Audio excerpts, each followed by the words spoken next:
You know what time it is. It's your favorite social media coach, Melle Howard. Coach Melle in the building with your favorite cool uncle, Uncle Flood, and they're going to take you inside the game. So sit down, relax, get your favorite beverage, and hang as they take you across the SWAT, especially in Southern University football and professional sports as they talk Monday Night Football here on Inside the Game. All right, let's get into it.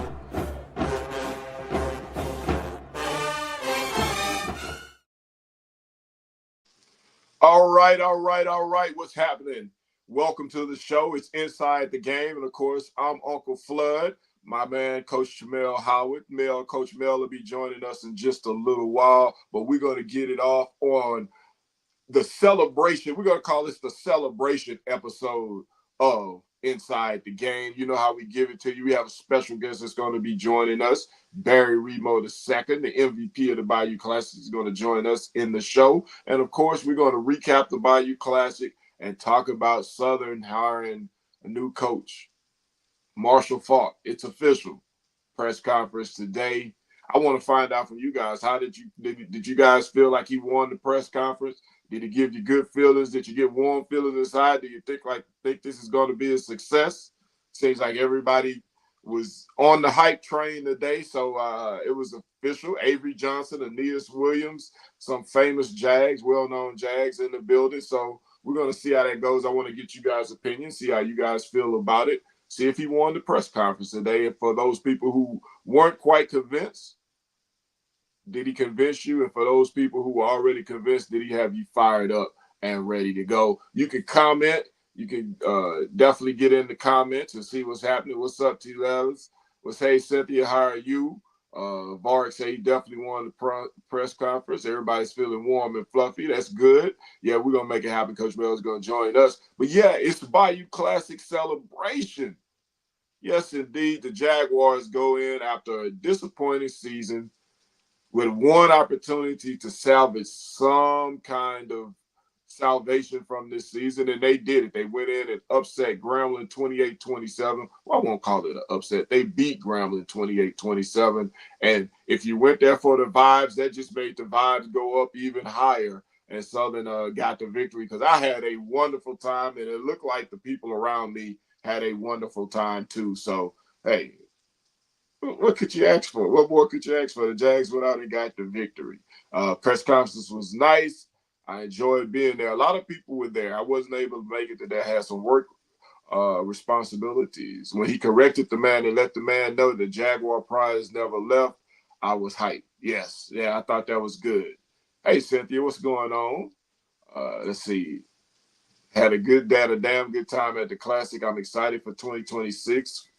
Florida Lease. Okay, that's good. You know, it is I can't help but be excited watching the press conference today, watching how that game ended Friday. I want to talk about the Bayou Classic before we get into it, because I'm waiting for Coach Melle so we can talk about how things went with Coach Faulk taking over the reins. Yeah, so let's go Township. Hope we have a wonderful time with the victory. Yeah, I looked at the Classic, and we talked about it on last week's show. That we have been talking about, hey, we were going to have a good time, going for the vibes, whatever happens, happens. But as we got closer to the date, I started to kind of get this feeling that Southern might be able to pull this off. And even when I did the pregame show with on WVLA, I was the only media person who predicted that Southern was going to win. My final score was 28-24. It ended up being 28-27. But, yes, I was the only one. But if you know anything about this game, this is truly a game where they say throw the records out of the window. But let's be real. The only time you can throw the records out of the window is when Southern is the underdog. Grambling never upsets us. Well, I take that back. They have maybe once, but they hardly ever upset us. Usually, when we're the favorite, we win, and when they're the favorite, we have a chance to upset them. And that's what happened this time. We finally put together a semi-complete game. We made plays in all four quarters, which is all you could ask for this team to do at this stage. They stayed in the game for all four quarters. They didn't let their mistakes get them down. They didn't continue to compound their mistakes. They came back and made good plays. Even when it seemed like they were on their heels at the end of the game, they found a way to make a play to finally put Grambling to bed. So it was a good time. Club Hyatt was what it was on Saturday nights. I was in there on Friday nights for when the more mature folks were in there. So it was a good time. Had a nice vibe. Enjoyed seeing a lot of people shaking hands. A lot of people who watched the show were stopping us and telling us, hey, I watched the show. We enjoy it. We appreciate it. I want to tell them, thank y'all for watching the show. Thank y'all for supporting us. Thank y'all for all that y'all do. It has been a lot of fun. Thank you. Great job on the pregame show. Recording and watch it later. Thank you. I appreciate it. Let's see. QB McCoy looked like a good quarterback. He looked like a decent quarterback. He wasn't great, but he made plays when it was necessary, and he didn't do things to hurt us. And that was the main thing. He didn't fumble, he didn't turn the ball over. He didn't do things to hurt us, and that's what you need out of your quarterback. He played well enough to win. So McCoy did a great job. I was glad to see him have that success. I was glad to see a lot of players have that success, like Barry Remo, number 42, whose name is not coming to me right now. He made the last defensive play. From what I understand, that young man had been out the whole season due to injury toward his pec muscle. It was only his second game back. So we saw some things Saturday, saw some players that we really hadn't seen. We saw some guys play a way that we hadn't seen. They were aggressive on defense. And I like the way that this team looked, and it took them a while to get to this point, but I kind of felt like this would happen as week 3, as they got in the third week of Coach McNair. You could see improvement, and they was finally able to get a reward out of that improvement. Coach Mel, what's happening? Can you see me? Can you hear me, Unc? We can see you. We can see you, and we can hear you. Thank God. All the technical difficulties for the last show, but thank you for holding down the fort. Yes, I think you said all the things I would say. I think my biggest shout out of the weekend is over these last few weeks is to Coach Barry McNair. This team could have really rolled over and just called it quits. But as you said, we've been progressing week to week. And what we saw on Saturday was finally all of that finally coming together. So shout out to Coach McNair and all of the efforts that he put in, just making sure that we had a team to put on the field and one that competed. There were a couple moments in the game where I thought it would be here we go again moments, but they found a way. When we were down 17-7, went into the fourth quarter down by 10, and they just kept clawing, kept fighting. And I just appreciate the effort for the university for calling, for doing what they did to make this a success. So go Jags. I'm barely have a voice, but looking forward to a new era of Jaguar football. And Club Hyatt was a vibe. Yes. Club Hyatt was the vibe both nights. That's definitely true. It was the vibe both nights. Vark says also defensive end Wallace came to play. Yes, I've always liked Wallace at number 59. Good looking kid. He just never seemed to find his place, but they all came to play in the Bayou Classic, and we saw Kelby Givens play like the All-American that he is, and those guys I really admire the way they play, because like you said, they could have folded up to 10 and went home, but they really came out and played an inspired brand of football. Yeah, I mean, shout out to Kelby. I mean, even for him to recover that last fumble, like we've all been hungry for that to be, be his story this whole season. And so to have it end the way it did his last time in the Jaguar uniform was special. And I'm so proud of just his entire story at Southern, but it was great to have it end the way it did for his career at the university. Yes. Somebody asked, Jay Cedric asked, what is the classification of all the running backs? I don't know the classification of all of them, but all of them will be returning. Even number 7, who got injured earlier in the year, he only played in 4 games, so he's applying for the red shirt. He plans on coming back. Not saying that Coach Falk is going to want to have everybody back, but the opportunity might be there for them to come back. And I'm sure that every running back is like, oh, yeah, I definitely want to stay. Yeah, I want to stay. I want to be under the tutelage of Marshall Falk. So I don't think that's going to be an issue. Yeah, I know Barry Remo is a sophomore. Trey Holly probably has about 2 or 3 years more eligibility remaining. And to your point, I think that's been my conversations all week. It's like, if I was a running back, there's no other place I would want to play right now. There's literally no other place I would want to be than Southern University. So looking forward to it. To your point, the vibes of the Classic were the vibes of the Classic. Like, it never felt like we only won one game. Like, whole weekend just felt like we were getting ready to compete for a championship. And that's what it should be. I told someone that I want for Southern University every day how it feels in Club Hyatt after Southern wins the Bayou Classic. Like, that is not just in athletics, just the entire scheme of the university. Like, that it's just a beautiful feeling to see, to hear, to experience. Uncle's trying to get me to go out to the club on Saturday night. I'm like, you got to sit down. You got to sit down. Yeah, Unc had to make moves, man. I had to make a move, man. I had to go check it out, see what was happening. You know,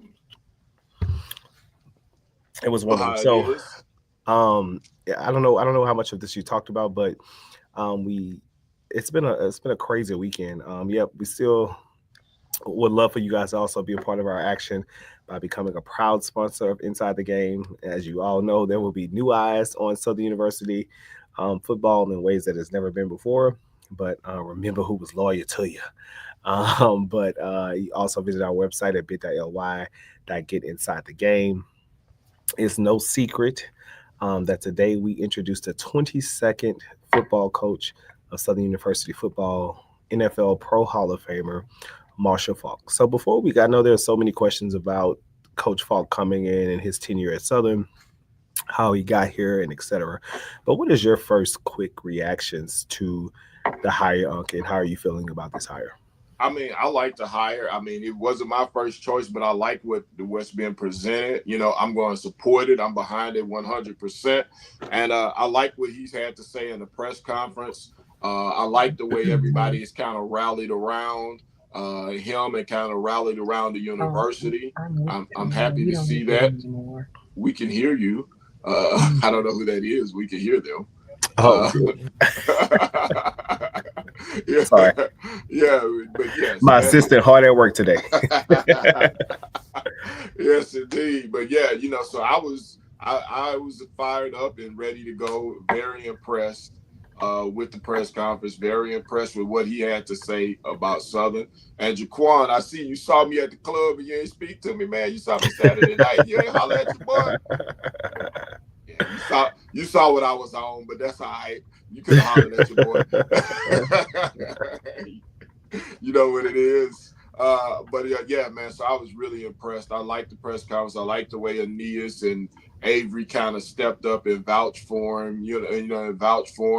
And I think that this is a great move forward, a great step forward. And I think as long as we can continue to progress the way that we are, I like it. I like what I'm seeing. Yeah, I was able to attend the press conference today, and I too like it. And I think the beautiful part of having somebody like Marshall Faulk in the building is it forces everyone to up their game. Yeah. There were people in suits that I ain't never seen in a suit before. There were people who were like, carrying a specific aura about how it should be every day. But greatness requires greatness. And so it felt like even in that room that people knew that there was a different expectation of who they were in order to be, a part of all of this. So I think that was a great experience. And I think it's only elevated the university already. So I think it's up to us as fans, as supporters, to only go up from here and not make this just a moment, but a movement. And I loved how he was very frank in this conference about why his calling to be here. But there were some comments about restoring order in the Jaguar Nation pride, and he quickly discredited that and said the pride never left the building. And I think that is something that we all should know, that we've been Southern, we will always be Southern. I think it's about elevating the pride, but not building new pride. And I think that's something that was good to hear. And I felt good. It was an emotional feeling, one I haven't felt in a while. And a very well-spoken coach, something that we haven't had in a while. No disrespect to any other former coaches, but just someone who was able to present why and how and what he plans to do at this university, but also knowing that it takes not just him, but a team effort to get it done. And I loved it. Yeah, I love what I saw. I mean, we saw some sponsors come out, some people who look like they were willing to invest. And I think it's going to take for us, the people with the twos and the fews to invest in the program too, to make it grow. We can't just depend on, we always hear people, well, they need to go out and get corporate money. But the corporate money is the big donor, but they need I'll put it like this, the average LSU donor donates about $500 a year. Those are the people who really make the program go, who give you the continuation to make you be able to do the everyday things. So that we're gonna have to get involved, and they were very clear about that in fundraising. I like that they were very upfront about it. I think they missed the mark by not giving everybody an opportunity to donate right there at that moment. But hey, that's just me. No, because before you even continue, I was gonna say, like, I think for me as someone who has donated money, who has been present, because everybody doesn't have the same opportunities to be present just because of life. But this was the first time like I felt a call or felt like I had been asked for something. Yes. By the university, by administration. Like this was the very first time. And there are so many people who say they don't give back to Southern or don't give to the university because no one ever picked up the phone and asked them. So that really felt good to actually feel like you're a part of like building a culture of something and being a part of something. So that I hope that they continue and find more ways. Because if it was up to me, people could buy season books today. Like you would have been able to purchase a season book today while, building off of that momentum. And, I've been able to talk to some of the administrators, and this is new for them. And so it's going to take a lot of like cultural changes and stuff as it relates to just how people do their jobs. Not saying that no one's up there is not working hard. I believe everybody is working hard, but it has to be an elevated work to respond and actually receive this moment in a way that's beneficial long term to the university that sustains even past Marshall. That's right. It's just because it's not necessarily about working hard; it's about working different. It's about a different way of doing things, and I think that's going to be the key for everybody to kind of where they need to be. They need to work different to look at a bigger, a broader picture, and make the changes that are necessary. So, that's the shout out to Mr. Davis. I like that idea too, Uncle. We need to talk about that in the off season. Yes, I did too. I was going to mention that pregame show. Pregame show and the bluff this fall. I love it. I love that energy. But yeah, I mean, and to your point, like just already having the Anesius and Aver in the building to me speaks volume to the support in resources, because that's one of the things that people said the reason that we need to bring this hire in was about the added resources and the ability to bring additional resources to the university. And having those folks present, to Avery's point, he's never flew in for a football press conference like ever, and he's been around Southern for a very long time. To have those legends in the building speaks volume to what that means for the university. And I just think you don't have to have a lot of money to be a part of this moment. No. I want that to be clear, the message to people. Like it doesn't take $1 million, a private jet, or anything to be a part of this moment. Like those $10, $20, $30 a month and $50, those things go a long way. Exactly. And helping the university elevate what they want. $50 a month, baby. That's $600 a year. That's $50 a month. And that's the kind of thing that drives the program and keeps the program going if we all get on that train and start doing that. Raheem, what's going on, man? Go Jags. Like Corey Wadley Jones said, if the Pride had ever left, we wouldn't all be here worried about who the new coach is. Listen. They were prideful. They wouldn't care so much. So you're right. I mean, it's true. I mean, it's just to see and I think that's what we may have different ways of getting there, but ultimately, I think everybody, township, as you sometimes calls us, nation, as I want us to grow. We looked like we were moving back toward a nation today. We did. I mean, I think that everybody wants that success level at Southern. It just becomes frustrating. But like I said in my last Coach Melle report for the season, if you are frustrated, that means you care. Yes. And so if you are frustrated, my first question is like, how can we go from being solutions based? And it seems like it's requiring everybody to elevate their game. I mean, for the first time, we had a presser in one room, the media questions in another room. Like it just felt like everybody was just doing their part to ensure that there's success. And it shouldn't take this, but sometimes you need to be woken up. And I think this moment can wake up everybody from across the university to do their part to elevate the brandness of the university. And I'm here for it, and I'm on board. And whatever we can do on this show to help folks to get in the game, I'm ready and willing to do. Yeah, because the truth be told, we are going to have to elevate because the spotlight is going to be on us, and the spotlight can be hot. It can shine a light, and it could be a cool light and make you look good, or it could be very hot and show your sweat and burn you down. and burn you down. So we're gonna have to do, we're all gonna have to elevate. The university is gonna have to elevate because there are gonna be a lot of cameras. This is going to be a story, and honestly, if LSU hadn't stepped on us today in with their press conference, this probably would have been a bigger national story had they not done what they did. But it is what it is. Yes. They couldn't have waited a day to do that press conference. But yeah, they definitely could have waited a day to do their press conference. And I keep saying that about us being a pregame show in front of Mumford. I think so. And I also think that Unc and I would be great voices of Southern University when that times come. Yeah, I think so too. We might need to bring her on as bring Q Angel on as our female co-host. Female co-host. Because she know more about sports than I do. So Yeah, my girl be on it. My girl is always on it. Yes. But yeah, I mean, I think overall it's good. And then we talked about this a little bit, but he also mentioned the connectivity of being from Louisiana, having played or went to Southern, but knowing the value of the institution to the community.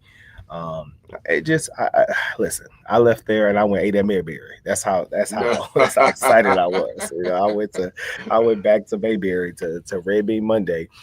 Even though we missed the red beans because we ran our mouth so much, but wow. That was the beauty of just what today felt like. There was a different aura and energy on the campus, and I'm excited. I'm excited about, and it was clear that you're going to have to fight for a spot.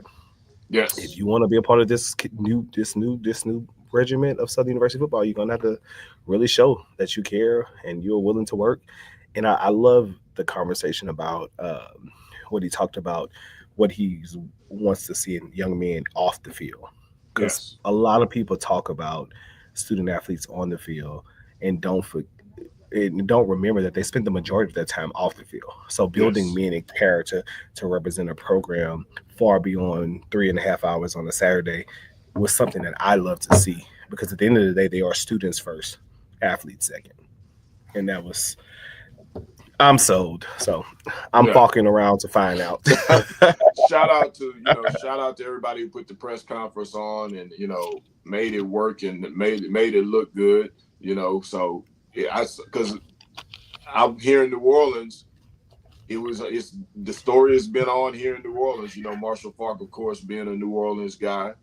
The story has been running here. I saw somebody say that they had it on in Shreveport. And so it's been a pretty big story in a cycle where coaching changes are going on all around, and including at the larger schools. So for us to get in that cycle and get the reports going, that's really good. Good job, and shouts out to them for making it happen. Shouts out to the quarterback club for the new podium. Shouts out. Listen. I think, and that's the very small feat for what it takes for all of us to get in the game. Like it literally, there is something that we all can do, whether it's picking up trash around Mumford, whether it's there is something that we all can do that doesn't always require money to help elevate the brand. And I tell people all the time, we are walking ambassadors for the institution. And so sometimes I find myself engaging with folks on the internet that I probably shouldn't, but because I understand people don't see the work that we do behind the scenes, Unc and I included, to just keep stuff from falling completely apart.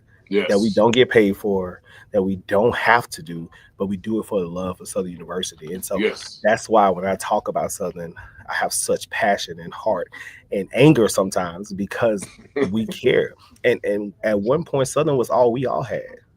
Some of us, I was raised on the back of Southern education, where otherwise there wouldn't have been an opportunity. And so even if you didn't attend the school, the level of care that you should have for something created for us, by us, is second to none. And so I agree. Yes, I'm going to keep fighting y'all. So sorry. We're going to keep windmilling in this thing. We're going to keep windmilling in this thing. And so, Unc, as you think about the new direction of the university, and I can't see the the backstage. So when our special guest is here and we're ready to break them on, just let me know. But when you think about the new direction of the program, what are you most excited about? I'm just excited about bringing our fan base back together, getting people that have kind of lost interest to get them to be excited again about the program, to see what kind of student athletes, what can we do from infrastructure wise, because to me that's the biggest thing about this. This is our opportunity from an infrastructure point of view to really get ahead of the game. That's something we've always scrambled with, and something we've always had to work on. We're always discussing, and if we can move forward, so when in 2 or 3 or 4, however many years, when Coach Falk moves on to another job or whatever happens, Southern will be good. That Southern will be good. It won't be a place where the next coach has to come in and say, well, we don't have this, we don't have that, we need this, we need that. It'll be a job where a coach can say, well, you know what, I want to make improvements, but I have the things that are necessary for me to win games or for me to graduate student athletes and take care of them in the proper way. I want us to be at that point. So that's what I'm excited about those things being laid out on the table and seeing if we can knock those issues down one at a time as we move forward. Yeah, I think that's probably where I am too. Just about, which is why I hope that everybody, the powers that be, are in position to respond to the moment, because sometimes you miss moments. I think about in the work that I do in education, I think COVID was an opportunity for us to rethink how we deliver on education, and a lot of investment dollars and money that we'll never see again. And I think a lot of people miss that moment to really re-innovate or rethink about education.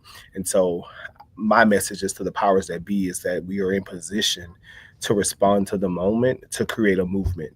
And so this moment won't last forever, but we can take the momentum of the moment to create a movement. And so that is really my hope for all the powers that be, all the people who care about Southern, all the people who say they care about Southern. And me and my friends were having this conversation at lunch. She was talking about, like, if you wash your hands with the Jags, then don't wash them now. And I was like, baby, we need all the water. So if you wash your hands, come on back over here. Come on with your clean hands. Get your clean hands and get them back dirty again, because we really do need to capitalize on the movement. I mean, the moment, in order to create the movement. But I'm excited about it. I mean, I truly am excited. I left this press conference very hopeful. Mama Body, come on home. Come on home. Bro, I see Mama Body in the chat. Come on home. Flood to take care of you. Come on home. We got a place for you over here. We got a place for y'all over here. Come on home. I see you. Welcome to the stream, Mama Body, and congratulations on your wonderful season.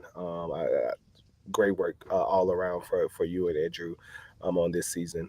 But yes, I'm excited about that. And then when I think about our schedule next year, we have some high market games or some high market places to have additional eyes on the university, the institution. And it's not just about football. That's really continues to be my message. Like, academic, we're about to have a new president. There's so many ways that we can capitalize on this moment to be successful, that I just really hope the powers that be, whatever we can do on this show to make sure we capitalize on it, we will. Yes. But I hope that that's the reigning message through everyone's ears across this institution, is that we can, we will. And what he said today, Falk around and find out. I'm just gonna keep saying it. That's right. And when you contributing to the university, remember to write Uncle Melle and Uncle Flood and Coach Melle a check too, so we can grow this show. So we can do the pregame show, a real pregame show. Listen, I know the money people on this stream. I see that Corey. I see your Christmas lights at your house. Corey got the check. I know Corey puts up the best Christmas lights every year to make the whole neighborhood look bad. So I know you got the check, Corey. But shout out to the people too, though, already who have contributed in a meaningful way to the moment. We did a challenge to folks after the game on Saturday to just donate $28.27. Yes. And so many people, took their club high money to donate $28.27. When you donate money to the quarterback club specifically, or to myself or to Uncle Flood, it goes right back into the institution. Right. So people are always asking for ways of how they can contribute or ways to do. Like, this is a platform that we've built, in 2 short years, and it's elevated and it's helped us. And I was just so excited to see so many people actually watch the show. I mean, because we do this out of the love for the institution. It started with the conversation after my Coach Melle reports and Uncle Flood's live after every game. And we was like, we have created this just because of our love. Like, why don't we create something together? And that's where Inside the Game came in. And literally just like that. And it's grown in something in 2 short seasons that is like crazy. Sometimes I have to make Uncle Reggie shut up, and sometimes he's like, Coach Melle, you can't say that. And so we have created a balance around being, brand ambassadors, if you will, for the institution. And so find a way to contribute to the university and take an opportunity to take a moment to be successful in a meaningful way around the thing. So when we talked about this as what we're hoping for, what do you think is the challenges of a coach like Marshall coming into this new place as we think about the upcoming season? But he has a learning curve. I mean, as a first-time head coach, he's going to have a learning curve. He says he has his staff about 90% intact, but they have to go through the vetting, which tells me that not a lot of his staff are going to be college coaches, guys, because if most guys who have been through the vetting already, if they're college coaches, they've already been through the vetting. So he said he doesn't want to say any names. So that tells me that he's going to bring in some guys that might be outside of the college coaching circle. So I think there's going to be a learning curve there. Learning what he doesn't have, what he does and doesn't have. There'll be a learning curve there. And then getting out on the road and recruiting.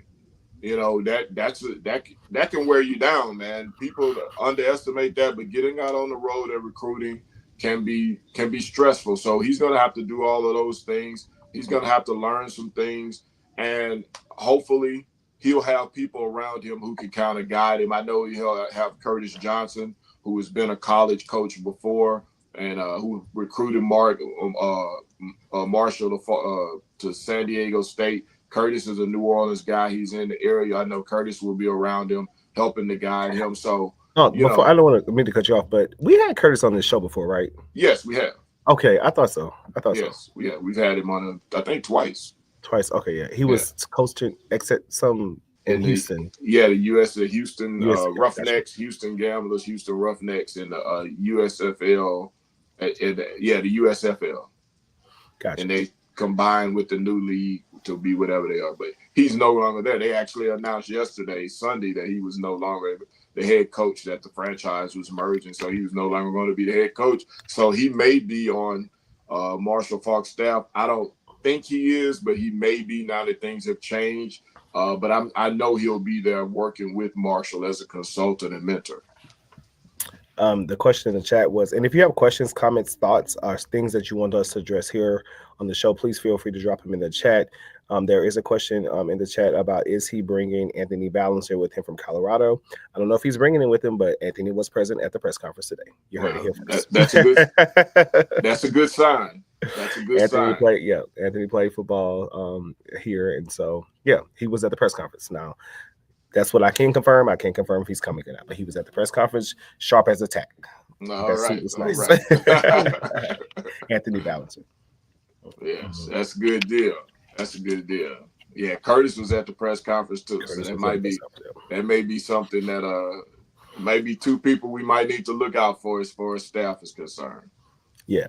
I mean, there's been people there's rumors all the time. And I think part of what I think our job is to let some things play out, because sometimes we can get over anxious. We can talk. Everybody has something to say. Everybody has an opinion, but we have to be in a position to trust leadership. And when I say leadership, Chad Jones was at the conference. That's my classmate.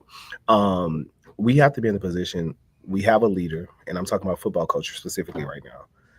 Let him build the program that he needs to build and the people around him that he needs to build around him, so that when things happen, the accountability is on you. If you bring in your team, you bring in your people, you can be held accountable for the results.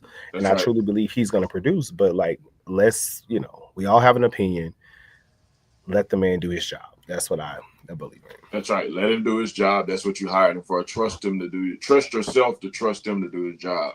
Carlos Ray, appreciate it, man. Congratulations to the new coach. Congratulations to you two for the job you do. Thank you, man. We appreciate it. We definitely do. We definitely appreciate it. Listen, it takes a lot to continue to to just show up every week to week to do the show.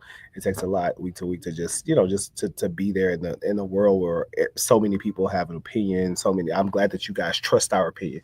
I read so many comments during this process that said if Coach Melle or Uncle Flood said, I don't believe it. I'm like, look at that. These people listen to us and they trust our credibility. Yes. Beautiful but thing. No, it's built in love. We love this institution. We love this program, and we want to see it at its greatest levels.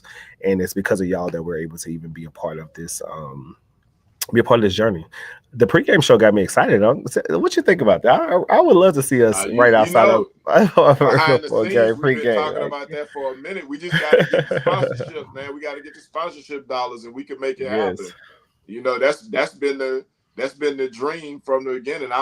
That's the goal for next season. So you can become a sponsor, become a part of the action, become a proud sponsor of Inside the Game. The pregame show. You can hit myself or Coach Melle up anytime. You can cash app us, hit us up. Get it going. Let's make it happen. Hit the like button too. All of that good stuff. And before we even get any further into this conversation, we got to run our boy Pat McGee commercial. I saw Pat this weekend and finally got a chance to introduce myself to him. So shout out to Pat McGee and the Ag Center for being partners with us this entire season. Since day one, believed in a dream and continue to show love and appreciation for this show. It's beautiful to have people who believe in your vision. So I think we have Pat's commercial. We can run that before we go to our next segment.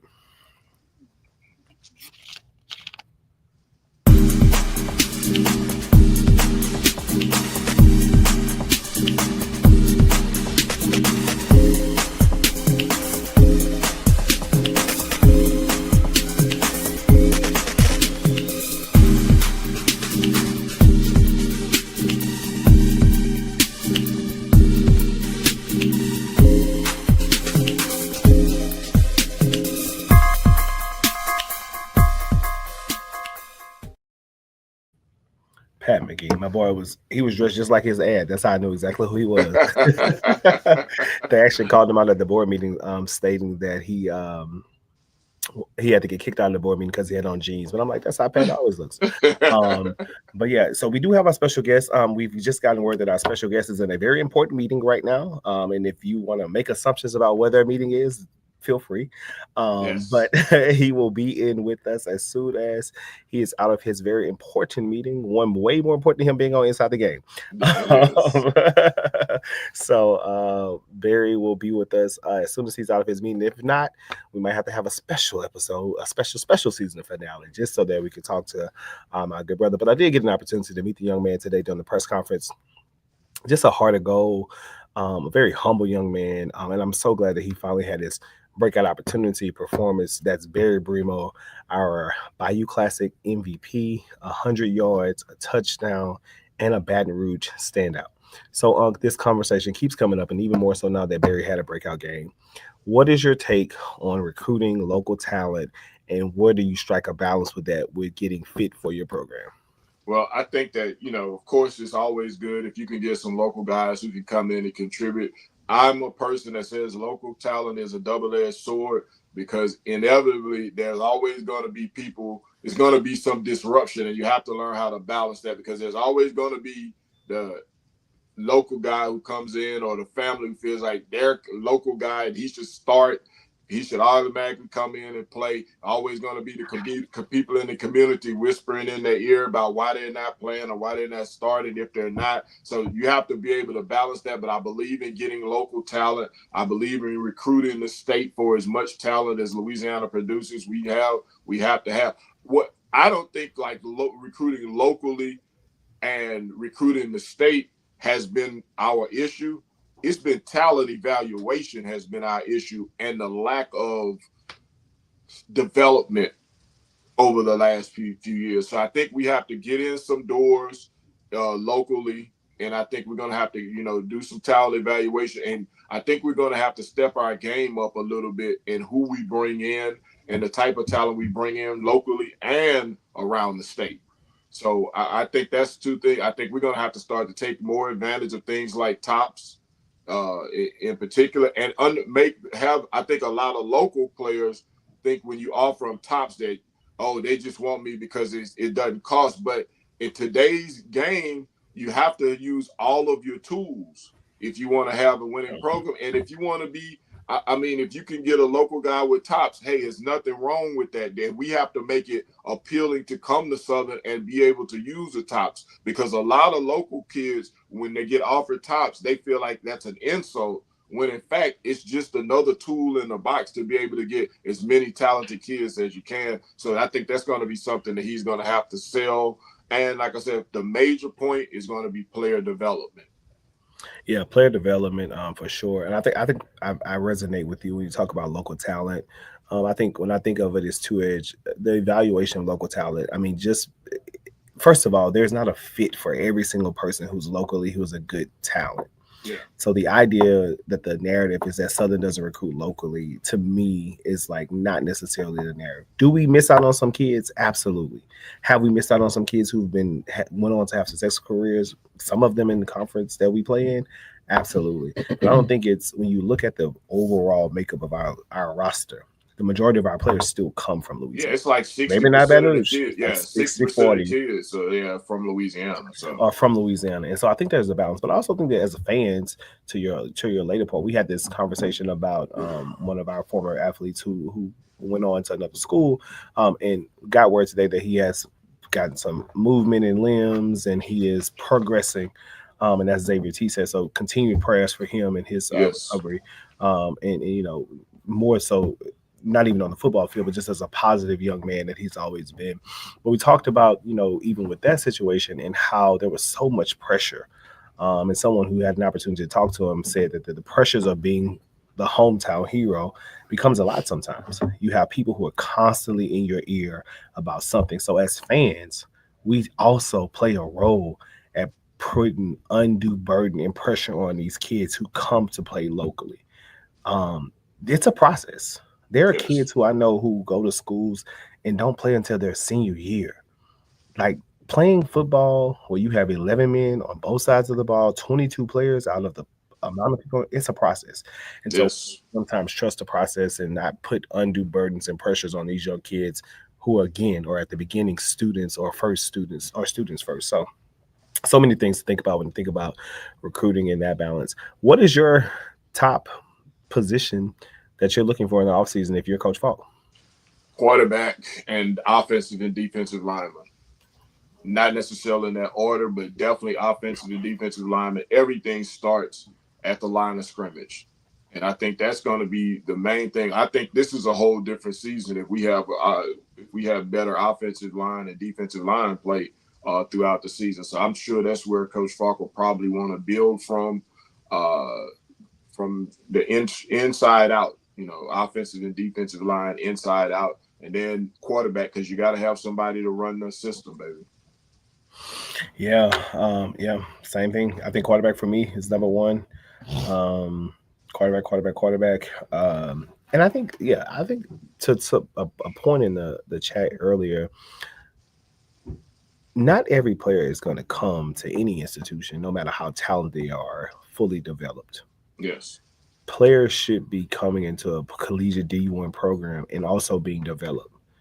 Like there will be some who just have natural raw talent, but they still need development to understand schemes, to understand systems, reading defenses, and vice versa. And so I really would have a heavy focus on player development, because at some points this season, it seems like our players had never played a down of football before. Right. Like just out of position, can't count to 11. Like it was just so many things that just like what's happening. And so I think someone to specifically focus on player development is going to be key for us to be successful. And I know this is what do they call it? Too early question. But what are your first season expectations for a coach like Coach Falk coming into it? Way too early. Way too early expectations. Now, I expect us to be a competitive team, a disciplined team, a team that gets better from week to week. I don't have outsized expectations. I just want to see us grow, get better, and develop student athletes from week to week. And I think if we do those things, we'll have success. Yep. I don't have these. It's the first year. I know we live in a microwavable generation. Mm-hmm. It's going to take time. My boy is already behind on the 8 ball when it comes to recruiting, but because he has a name recognition that helps, like to be able to get some of these Porter kids and, to fit in positions that he wants. He is a first-time head coach, even though he comes with very decorated. He's a first-time head coach. So to your point, there's going to be a learning curve. One of the other things that we talked about when you're coming into a new system, new program, first-time head coach, was this idea around institutional knowledge. And so not just Southern institutional knowledge, but conference institutional knowledge, et cetera. How important do you place on institutional knowledge when it comes to a new coach coming into a situation like the one that Coach Falcon's inheriting? Well, I think, some of that is important. And he has to understand that unlike with Deion Sanders, where the coaches kind of feared him and they kind of let him shine, the other coaches in the conference are not going to they're not going to be like they were with Deion. They're going to work together to try to make sure that he's not successful. I just want him to understand the nature of the business and what's going to go on. It may not be outward, but there's going to be some of that collusion going on. So just to understand collusion is so crazy. Yeah. So just to understand that, and to understand that, that internally, the Jaguar Nation, for the most part, they know good football when they see it. And despite previous insults. Yeah, the Jaguar Nation, and I think that was part of the problem with our last two coaches, that they didn't respect. They thought that they knew it, that the Jaguar Nation didn't know anything, but our people know good football.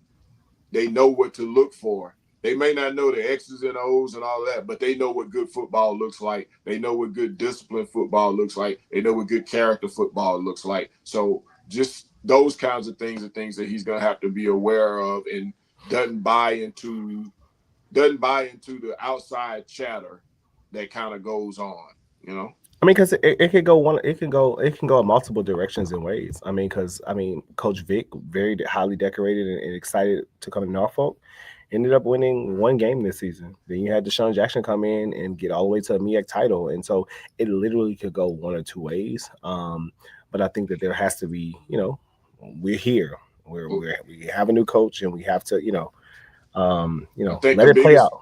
I think the biggest thing though is his staff. Who's on his staff? I think that is going to be a major thing. Who he has on his staff, because who he has on his staff is going to be the people who are responsible for the development, because the assistant coaches spend more time with the different positions than anybody else. That's their position. So those guys are going to be responsible for developing talent on and off the field, keeping up with what players are doing, what their mood is, what's going on in their life. Strength and conditioning coach is going to be a major part of all that. So who he has on his staff is he's only going to be successful as the people who he surrounds himself with. Yeah, and that was, again, another thing that I heard from the upper level folks today, and I'm laughing because these comments are really funny. Jazzy Jazz actually, she said, "I know that players should be able to tackle me too." I say that every game. Please tackle somebody like you played football before. But that was something that we heard today for, I feel like, the first time outwardly from the inside, talking about nutrition, talking about facilities to be sure that players are properly developed, like that. We heard that out loud. And so again, I think that the folks even internally are having to respond to this moment in a way that's exciting. Listen, and let me also just say this. There will be missteps. Yes. There will be missteps across the board. This is new for everybody. Let's not wait for the first misstep to just just make this whole thing just look bad. Like there will be missteps. So I hope that folks are preparing for there will be some things that he gets right. There will be some things that we get as an institution get wrong, and that we will get right. But there will be missteps, and I hope that everybody don't think that it's just because he's hired, the ink is dry on the contract, that is going to be the perfect. It's not going to be a perfect situation. There is no perfect situation. There will be missteps, and prepare for them as such. Yes, definitely. I agree with you, man. So you just, you'll have to do that. But I understand we have a few minutes, but we have this gentleman in queue. We want to welcome him to Inside the Game, the Bayou Classic MVP, Catholic High Baton Rouge's own finest, and the Southern University Jaguar Nation. Great running back, Barry Remo II. Welcome to Inside the Game. Thank you. Y'all can hear me? Yes. We can hear you just fine, Barry. Yes, sir. We can hear you. Okay. Thank y'all for the introduction. How y'all doing? We're well. How are you, man? I'm doing great. Good. Glad that you could join us. Yes. Good weekend for you, man. You've had actually a pretty nice 2 weeks, a couple of weeks, the last two games, man. How big has it been for you to just get that opportunity to be able to shine like you've been able to? I'm just thankful for the opportunity. I just knew my opportunity was going to come sooner or later. I wish it would have came a little bit more earlier, but I'm just glad it came at the right time. So it's just really everything's just perfect timing. So I'm just blessed to be in the shoes I'm in right now and the opportunities that I'm getting. So I'm just thankful for it. Good deal. And Barry, great. As a kid, we spent a lot of time just talking about kids from Baton Rouge choosing Southern and choosing to play football at Southern. Tell people a little bit more about why. I know you're the hottest man on the block right now, so that's all right. Tell the people a little bit more about why you chose Southern and to stay home to complete your college career.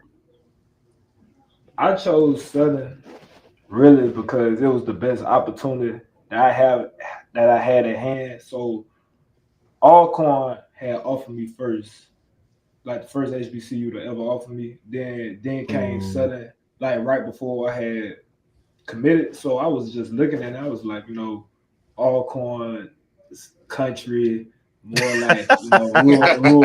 It was more like we didn't say it. We didn't say it.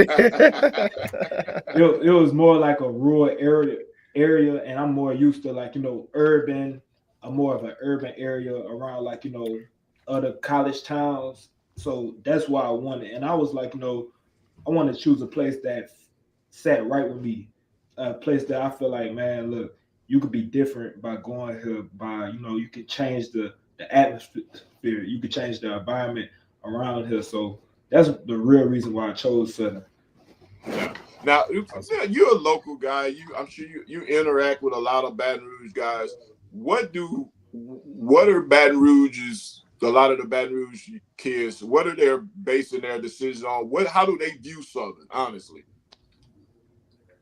and you can be honest. We need honest, completely honest. Yeah, for sure. Yeah, because it needs to be said publicly. Growing up in Baton Rouge, like I always told myself, Southern is a fun place. Southern is a fun place to grow and interact with on occasions. But growing up, attending Southern University games, it always seemed like more of a family setting. And everybody always gonna have a comparison of, LSU have this, Southern don't have that.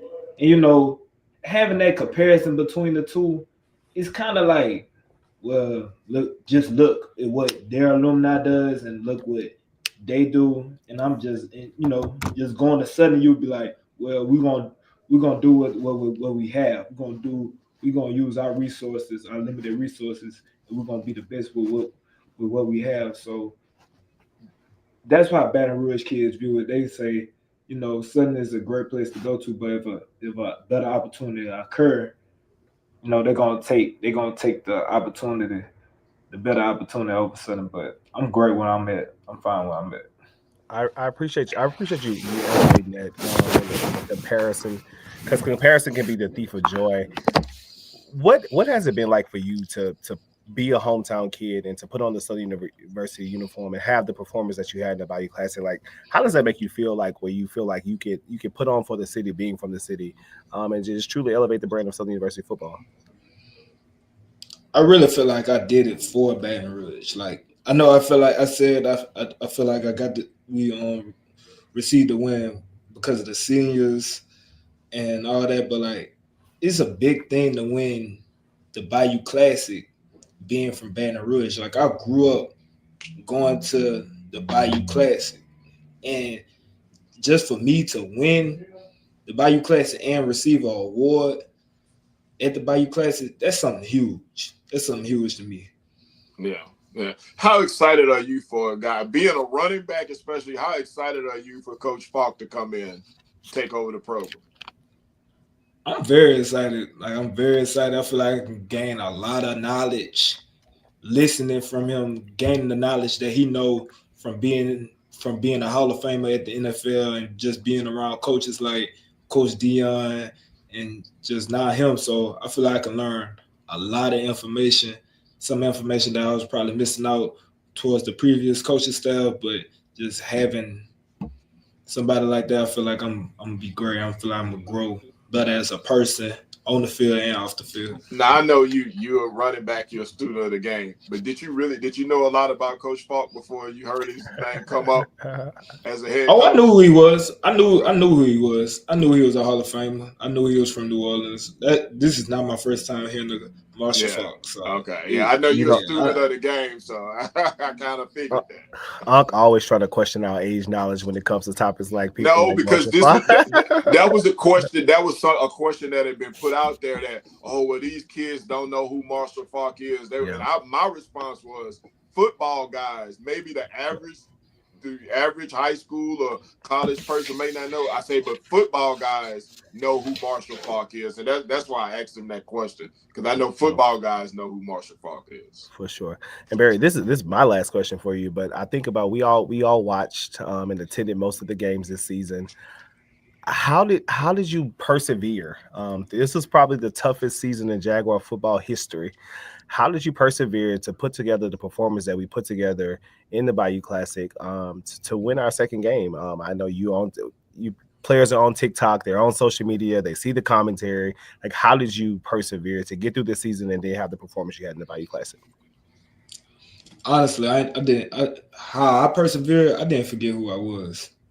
I know in the past, I'm used to winning games. I never had a season like this.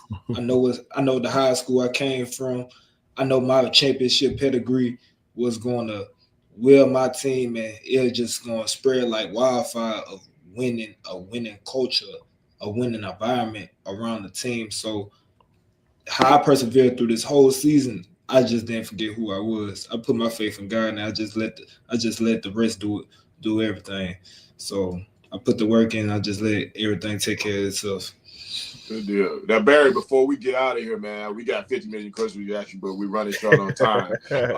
Before you get out of here, let everybody know where they can follow you on social media, because we want to run up that TikTok and all your social media, man. So my Instagram is just Barry Remo. So BARY Remo. See right there. See right there. Right there. see my TikTok. That's exactly my TikTok. And my Twitter is on. Did we losing? I think so, but I think Barry was just giving us his information. We have the graphic perfectly on there. It's always so good to see a Baton Rouge hero. Legend. There he is. There you go. We got your information up there, Barry. We appreciate you for stopping by. We sure do. It's a busy time right there. But Inside the Game is always here to tell your story. So we look forward to inviting you back to our show. That's right. Congratulations. Appreciative. Congratulations on the MVP. Go Jags. We can't hear Barry, but I think Barry said, "You on mute, Barry?" No, hello. Go ahead. We got you now. We got you now. Okay, yeah. So go Jags! Like I love Jaguar Nation. I love all our supporters, even through the drought. They were still there supporting us. So Hey, the I'm just drought can't thankful. last forever, baby. Yeah, rain gonna come sooner or later. Rain Rain gonna come. The sooner. drought can't last forever. Rain gonna come sooner or later. So And we got our first taste of rain last Saturday, so we look forward to more rain, Barry. That's right. The flood gonna come. The flock is coming. The flood gonna come. So, but Barry, we really appreciate you, man. Like you said, congratulations on the MVP. We'll be pumping up your social media, man, and keep doing your thing. Keep working hard. And I know we got with you guys like you on our team, great leadership and great young men. So we really appreciate you being a part of the Jaguar Nation. Okay, thank you, brother. So, I'm about to see if I can drop my Twitter in the comment section too. Do that For sure.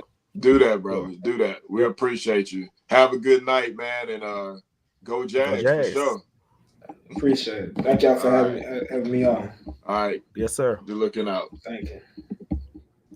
All right. And so as I know what Wiley is.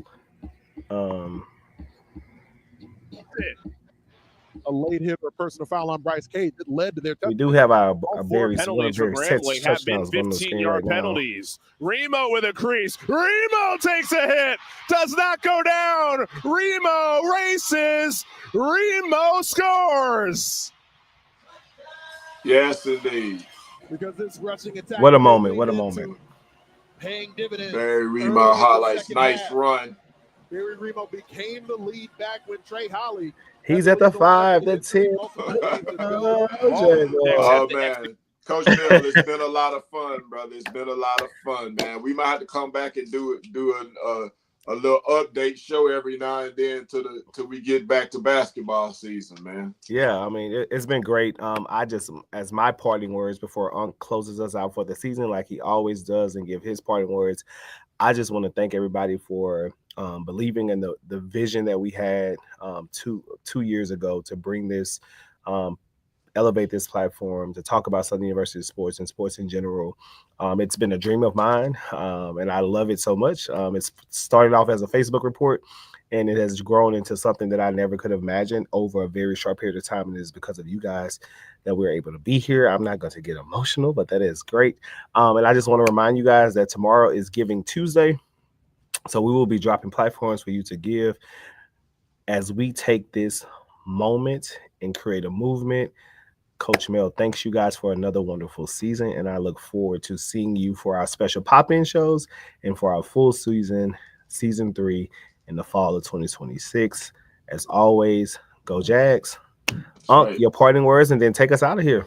That's right. Make sure you help with the church's building fund. I'm going to be doing lives all the way through. So you make sure you hit the Cash App and hit the Venmo, because we need help with the church's building fund, baby. Hey, you know how we do it. Coach Melle and I, we love Southern. That's why we do it. We do it for the love. And you join us for the love. So we're going to continue to do what we do. You become a proud sponsor of the show. And like I said, I'll be going live probably. I'll go live tomorrow. I always give you guys a heads up, and we'll talk about the hiring of Coach Falk. Want to thank my man Wiley at We Grow People. This production that they do, AI and tech training, employee upscaling, special sponsor, We Grow People. Give my man Wiley. We appreciate him for doing what he does. We're going to continue to do the best that we can to bring you the best that we can. So if the man upstairs says the same, we'll be back at the same time, same place, because as always, we'll take you inside the game. Go Jags.